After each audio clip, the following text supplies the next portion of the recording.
U.S. House of Representative member Jasmine Crockett is spreading mis and disinformation on national television about President Trump, President Trump supporters, Doge, and Elon Musk and his team as he continues to find fraud, waste, and abuse across the government agencies that he's been inspecting so far.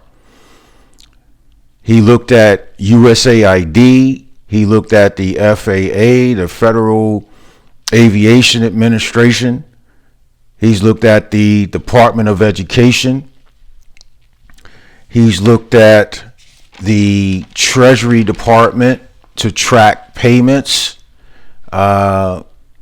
as he simultaneously looked at the Social Security Administration for fraudulent payments that were being made to people who were unalived, to people who were 250 years old, which I highly doubt that there's nobody in the world, as far as I know, that is alive at 250 years old.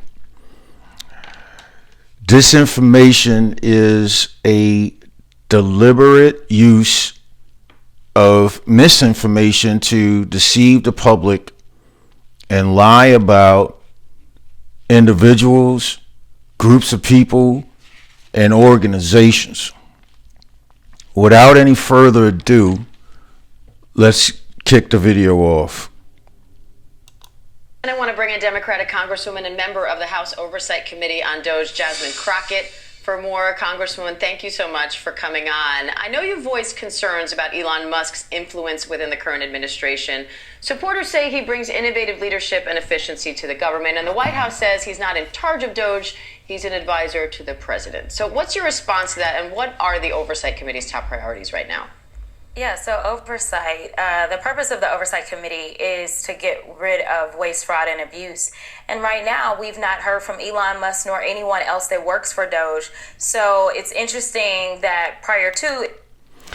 So right off the bat, Jasmine Crockett, even though she may not have heard, or her subcommittee on Doge oversight hasn't heard from Elon Musk and his employees, from the Department of Government Efficiency, my question is, did her subcommittee send out an invitation letter for Elon Musk and members of his staff to come to Congress and testify and answer questions about, answer her questions about what they're doing in that department and finding fraud, waste, and abuse?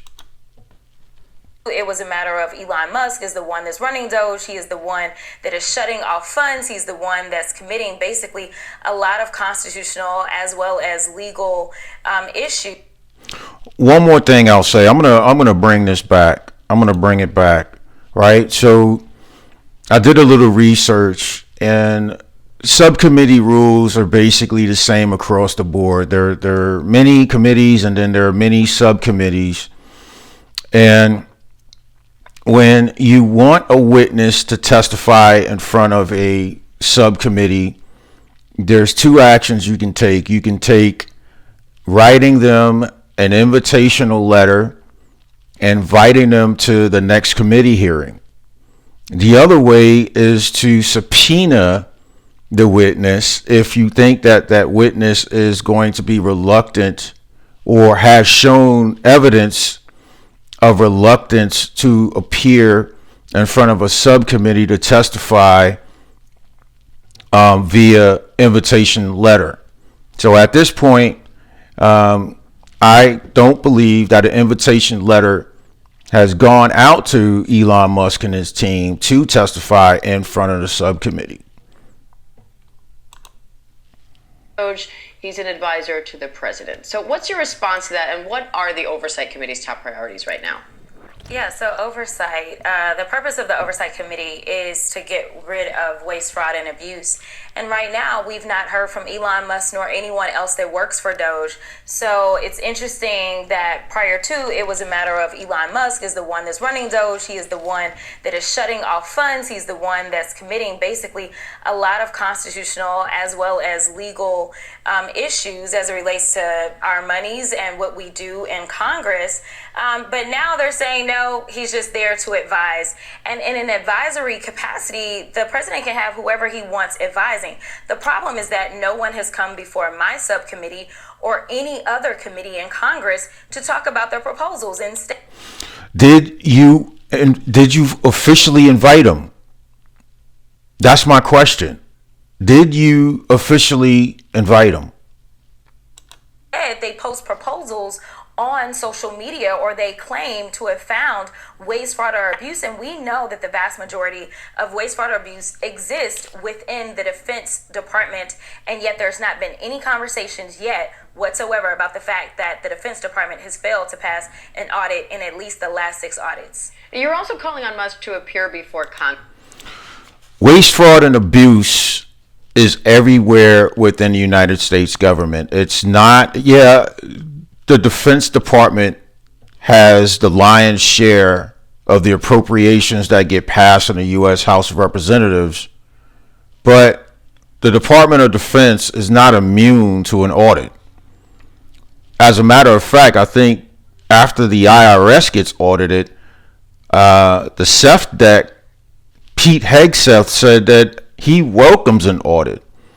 He wants to point out fraud, waste, and abuse within the Secretary of Defense, within the Department of Defense, because he believes that there is fat to be trimmed there. So there's not one government agency that is going to escape the Doge audit. Congress. Why? What do you want to ask him? Well, first of all, I want to ask him, what exactly has he been doing? Who is it that he's hired? Who is it that he's firing? How he's coming to the conclusions that he's coming to? What makes him believe that getting rid of our workforce, including those that are in charge of keeping our nuke situation safe or keeping planes from falling out of the sky? I want some analysis behind what it is that he is recommending to the president or to OPM or to anyone else that is engaging in what I feel like is more so a dismantling of our modern day democratic republic. And I want him to basically prove me wrong. I want to know that there is some end game that actually benefits the American people.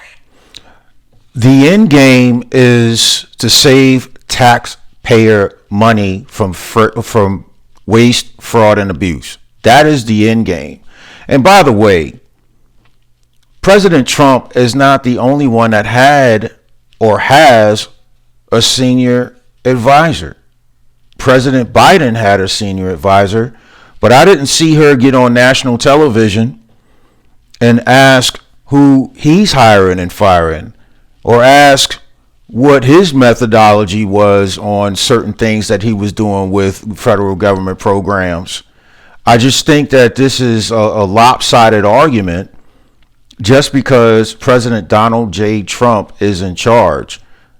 This falls right into the Democratic Party 2025 playbook of resist everything that Trump is doing. And that is, I'll get into that video in the next couple of days, but I've been conducting research on the Democratic Party's playbook on pushback, pushback, pushback, whatever the cost, whatever the reason, even if it's a good reason.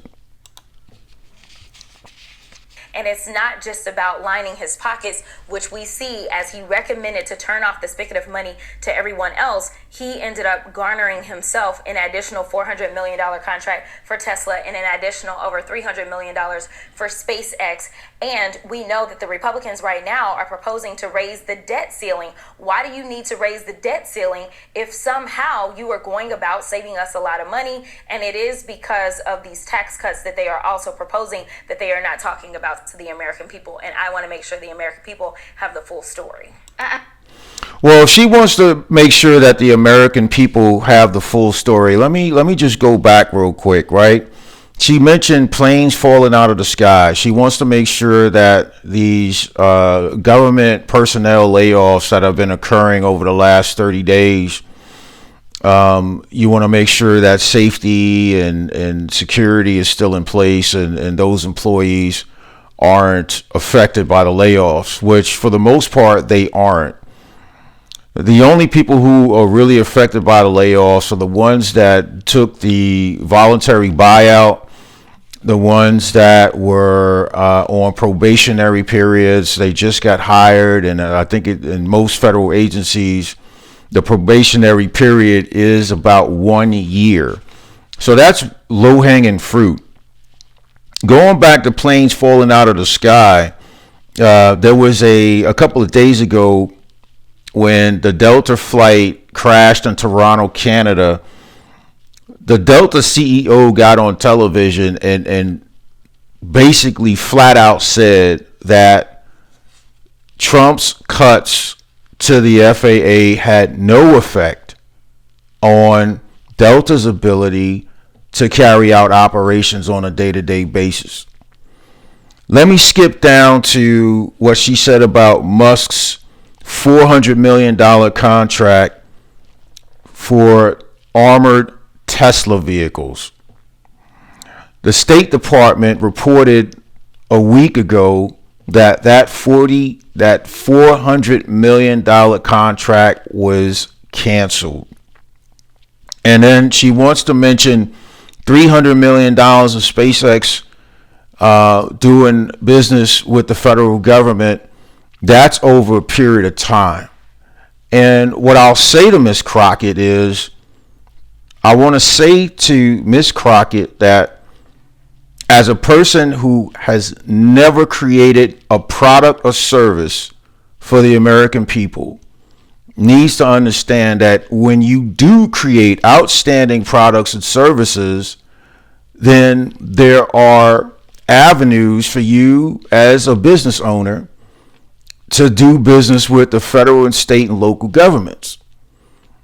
Federal, state, and local governments are the biggest buyers of products and services from the private industry.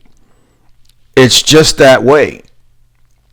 And so if you've never created anything, if you never built anything, if you never done anything to make the lives of American people lives better, then you could save your opinion. I don't want to hear it.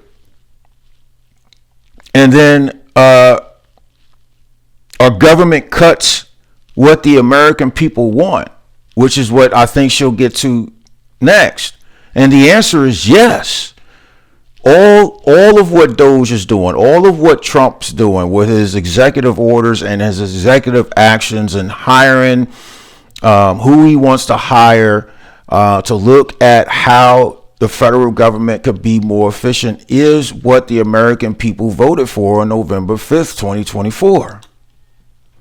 Has Musk or anyone from the Trump administration responded to that request that you're making for him to come before Congress? No, absolutely not. We actually did. Actually, she never sent a letter inviting Musk and his staff to appear in front of the subcommittee for Doge, which is the reason why she's like, humana. Oh, well, whatever. No, none of that's been done. And then when she raised the issue of subpoenaing Musk to show up in front of the subcommittee, the Republicans on the subcommittee blocked her, because it's like, how are you going to subpoena somebody without having first invited them through official correspondence absent a subpoena initially? A motion to do a subpoena for Musk in the Oversight Committee, and the Republicans shut it down. Now, here's the deal. If everything that he is doing is above board and they have nothing to hide, then why wouldn't you want him to come out and testify? The idea that he can just post it on Twitter and that is enough is a farce. That is not how we operate. And at least when you come before Congress, there are consequences when you come before Congress if you are less than truthful. And that is the type of situation that we need him to be in. Now, Musk campaigned with Trump, telling voters that he would cut government spending and reduce the deficit. Now they're conducting mass layoffs, and Doge's website claims it has saved an estimated $55 billion through fraud detection as well. So isn't this what the American people voted for? Oh, absolutely not. Yes. Listen, when he was campaigning with Donald Trump, he was going around and jumping around on a stage. Now, I think that no matter if you're a Democrat, Republican, or independent, you want to know that we are being as efficient as possible with your tax dollars. And so I think that all American people are on board for this. This is why the Oversight Committee has always existed within the Congress. It is because we are supposed to be the watchdogs over the money. But this idea that if we get rid of USAID, that is going to fix our money woes is another farce. USAID takes up less than 1% of our entire budget. They don't want to talk. So this is a Democratic talking point that they are going to harp on until somebody calls them out. Let me be the first one. USAID isn't the only government agency that Doge looked at. Again, Doge looked at USAID, Department of Education, Social Security Administration, the Treasury, just to trace where payments were being made out of the Social Security Administration, and the Federal Aviation Administration, right? There's not going to be one single government agency that is going to escape Doge's audit. And to be honest with you, 1% of the federal budget is, even if it was $1, that's $1 of taxpayer, hard-earned taxpayer money that has been wasted. And we all know it's more than $1. But this is the talking point that they want to harp on. And she acts like Doge is looking into her bank account, looking to take her money. The money of fraud, waste, and abuse that Doge has found thus far, $55 billion worth over the last 30 days. That is taxpayer money. It's my money. It's your money. It's if she's paying taxes, it's her money too. But it's the majority of the people who live and work and sweat and cry every month when they have to pay bills, every year when they have to pay taxes. That is their money. And if you find fraud, if you cut waste, and you have somewhat of a surplus, why not distribute that back to the taxpayer? I don't understand what the problem is. Talk about the other 99%, or they're going out and they're saying that Medicaid, Medicare, that those things shouldn't exist. Now the chairman of the budget committee says that they're going after Social Security next. Listen, I don't think that the American people signed up for a government that would say, we know that you have worked so hard for all these years and paid into a system, and now we're just going to say, oh, well, we don't have the money for you, so that the likes of Elon Musk or Bezos or Zuckerberg or all the billionaires that showed up to be there with him when he swore in, so that they could just save more money, and we end up carrying the load. We being the working people of America, we being the people that are struggling paycheck to paycheck. We know that right now they literally just proposed legislation to get rid of what the Biden-Harris administration did around limiting those $5 or making sure that those that end up with overdraft fees don't exceed $5. They wanted to go back to $35 or however much people were charging. Okay, so now she's switching the subject from USAID's budget being 1% of the overall budget of appropriations to junk fees, right? A $35 charge for overdraft. Okay, that is minimal compared to what Doge has found already. $55 billion over the last 30 days in fraud, waste, and abuse. across the government agencies that he looked at so far, talking about overdraft fees, limited that to $5 versus $35 is minimal, does nothing. It is a talking point. It's like when you're hungry and you eat a bag of Doritos, it'll satisfy you for 2 seconds and then you're hungry again, because Doritos is not a meal, right? You want something with substance. You want some protein. You want some potatoes. You want some vegetables, a salad, a cup of water. That'll hold you over for at least 3 or 4 hours.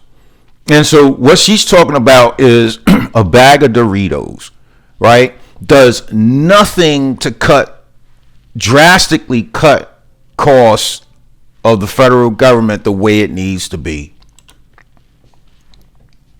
They're not doing anything to help the American people. Right now, our food costs are up because they've decided that they want to go after immigrants. They've decided that they don't want anyone to keep watch over what's going on with the bird flu. Listen, right now we are headed towards a recession. And I can tell you that not one person that voted, no matter if they were a Democrat or a Republican, asked for that. So this is something that is going to be on the Trump administration, and I'm just bracing right now. Now, President.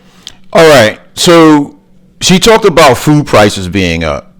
The food prices being up is a result of Bidenflation. Trump has been in office for 30 days. For 30 days. And so you name me somebody who lowered cost within 30 days. It is a systematic approach. It is a methodical approach to lowering cost. There are other areas in the economy, there are other areas in the federal government that needs to be examined and action being taken to affect lower costs across the board. Right now, hey, crawl, walk, run method is a method that I learned from the Marine Corps. You have to crawl before you walk, you have to walk before you run, and you have to run before you sprint. Okay? We're only 30 days in the administration. This is another talking point that I think needs to get torn down. President Trump says he likes the idea of giving some of the savings from Doge back to Americans as kind of a dividend. Would you support that? Listen, he's just telling a lie. He's not the one that had anything to do with the $1,200 refunds that people had during the midst of COVID. That was done by a Democratic House and Democratic Senate. Okay, so she just told a lie right there, because President Trump was still the president March 27th, 2020, when he signed that bill. He could have vetoed that bill. Even though the House, the U.S. House and the Senate were controlled by Democrats, he signed that bill that delivered $1,200 checks in the wake of COVID. He had a lot to do with it, and she's the one that's lying. Right now, what they're going to do is say, hey, we want to give you a refund, but Congress won't let us, because they already know that there's just no money for that. The only reason that those refunds came before was because we were living in different times. This was a time in which hopefully we won't ever go through again. We had a once-in-a-lifetime pandemic. The bad part is that I don't know if it's once in a lifetime, because we know that Ebola, unfortunately, was detected right here in New York here recently. And if we continue down this road of getting rid of scientists or deciding that we don't want to rely on experts as it relates to what they're telling us to do, or we don't want to deal with vaccines and medicine in this country, then we may be facing not only our next pandemic, but our next 2, 3, or 4 pandemics because of their incompetence. So no. We don't trust what the federal government told us about SARS-CoV-2. We don't, because they've been wrong about everything. They've been wrong about masks. They've been wrong about closing the schools down. They've been wrong about the vaccine preventing infection from SARS-CoV-2. They've been wrong about the vaccine preventing spread of SARS-CoV-2.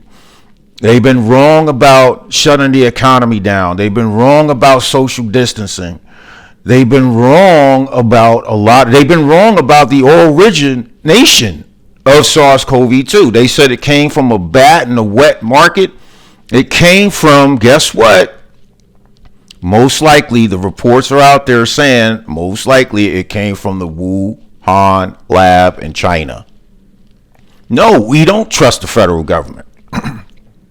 We have to understand that maintaining overall health, exercise, eating well, sleeping well, getting zinc, getting vitamin D, and alternative solutions for when you get sick. Vaccine is not the 100 end-all be-all solution. There are other alternative solutions in there that we can tap into, but the government led us off a cliff by presenting us with one absolute solution that was just totally a lie. So no, we're not going to trust the federal government ever again and telling us what the heck to do with our own bodies and our own lives. We are not in the business of giving out money. And honestly, I don't know what $5,000 will do for you if you are unable to find a job, because I am telling people we are headed towards a recession because the United States government is the 15th largest employer in the world. And so firing those that work for the federal government isn't going to necessarily create new jobs in private industry. In fact, Southwest Airlines, based in my district, just announced for the very first time in its entire existence that they are doing a layoff of approximately 15% of their workforce. If you pay attention, the signs are there, and I'm not telling you to be an alarmist. I'm telling you because I want to be honest with the American people. And my background, believe it or not, I was a business major, and none of this looks good for us. Whoop-de-doo. Congressman, I'm out of time, but really quickly, you say Elon Musk hasn't even shown up to subcommittee yet. So is the Oversight Committee actually having any oversight over Doge?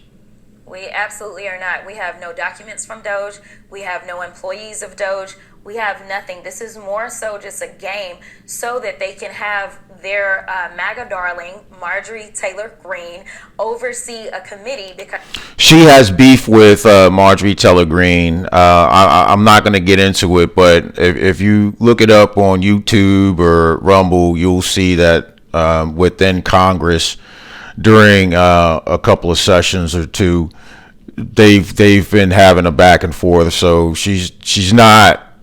She doesn't like Marjorie Taylor Greene at all. So I'm not surprised by that comment. Because it is my understanding that she now wants to pretend to be serious because she is looking to run for the United States Senate. And what's the committee doing about that? Anything?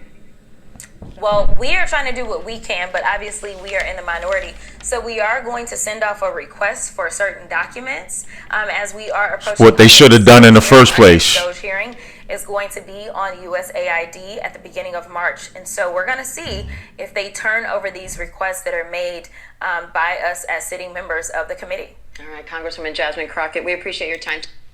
All right. So she is definitely spreading disinformation. Disinformation is purposely using misinformation to deceive the public about a person, a group of people, or organization. She mentioned that we were in a recession or we're heading into a recession. I believe that we've been in one for a long time. Private companies, public agencies, as well as individual households are experiencing a need to cut back spending because the economy sucks. And so I have to change my lifestyle. Public companies have to change their lifestyle. And guess what? Government agencies need to change their lifestyle. This is what the American people voted for. We voted for smaller government and radical change in how these federal agencies are run. Smash that like button if you enjoyed this content and share, and I'll see you in the next video. Thank you.